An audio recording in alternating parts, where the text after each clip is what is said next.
So the market certainly, which likes certainty, which is why House Speaker needs to be selected before Congress can be ready for President-elect Trump. Now, the vote expected to happen on Friday. President-elect Trump weighing in just literally 90 minutes ago. He said that Mike Johnson has his complete and total endorsement. Now, Florida Republican Congresswoman Kat Cammack joins me now. So the first question, do you support House Speaker Mike Johnson to continue in that role?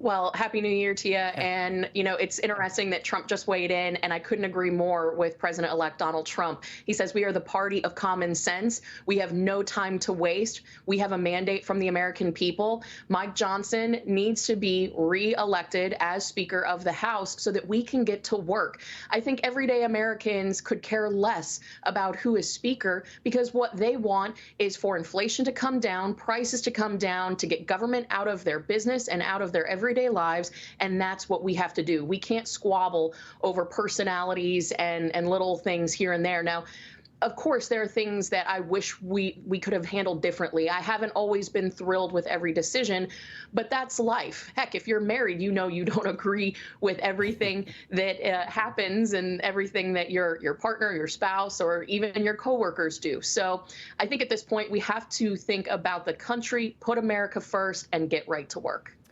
This is what happened. All of this sort of debate happened after I talked with the Freedom Caucus, or the head of the Freedom Caucus, Representative Andy Harris. And this last week, this is what he told me on the show. Listen to this.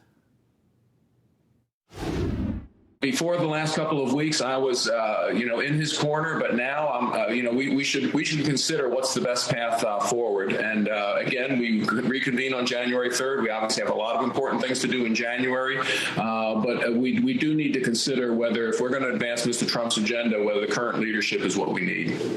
And as you mentioned 90 minutes ago, the President-elect Trump said, quote, Speaker Mike Johnson is a good, hardworking, religious man. He will do the right thing, and we will continue to win. Mike has my complete and total endorsement. Last week, Representative Harris told me that he had not heard from the President-elect since that CR sort of mess that happened there. Do you believe now Mike Johnson has the votes that he needs on Friday? I know that there has been one public no, an affirmative no coming from my friend and colleague Thomas Massie, and many others like, again, my friend and colleague Andy Harris and others who have expressed concerns and reservations. And listen, again, last week, I was not happy about how the CR came down. I think that we have kicked the can down the road continuously, and it has led to a disaster in policy, which is why so many of us were putting our foot down. But this is a discussion and a debate that we've been needing to have. What kind of country do we want? Are we going to keep on kicking the can down the road or not?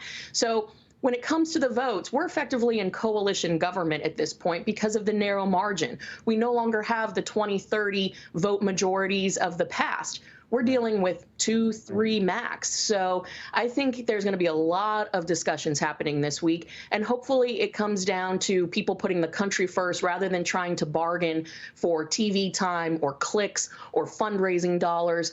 Typically in the past, we've seen where they've spoken out, not because they want a different outcome, but because people see it as an opportunity to get something for themselves. So I'm hoping that we can put all the personality and self-interest aside.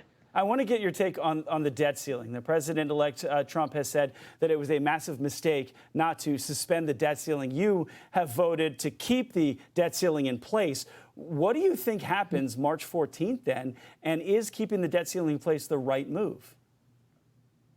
2 years ago, when then Speaker McCarthy had put together a deal that suspended the debt ceiling indefinitely for 2 years, I raised hell then and said, this is ridiculous. We are going to have President Trump back in office, and we're going to land this squarely on his shoulders. One, it's irresponsible. Two, it's not fair. And again, it is kicking the can down the road. So in no shape, way, form, or fashion have I ever supported a debt ceiling being lifted, because it makes very little sense that we can't campaign on cutting the size scope of government, cut spending, but then we say, hey, let's get rid of the credit card limit in order to cut spending. It doesn't make sense. Now, I understand that President Trump wants to have that authority and that flexibility to do what needs to be done.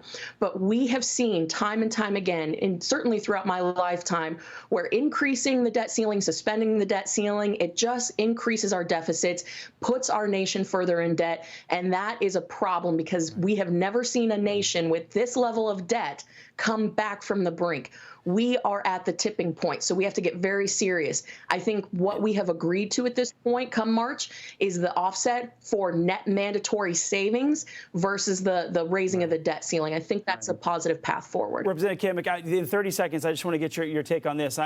Your President-elect Biden has announced another $2.5 billion in assistance for Ukraine. The Treasury Secretary this morning announcing $3.4 billion in direct budget support. Now, that's the final payment from the supplemental that was passed this year. What do you think about those?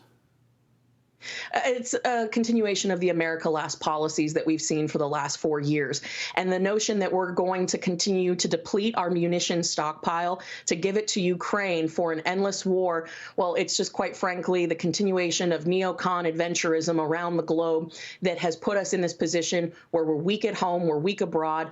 And I cannot wait until President-elect Donald Trump takes the oath of office so we can actually put America first. No more spending when we have too many needs here at home. In Florida, North Carolina, places ravaged by storm.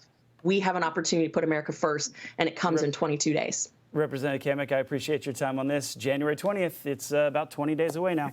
I appreciate it. Thank you. That's right.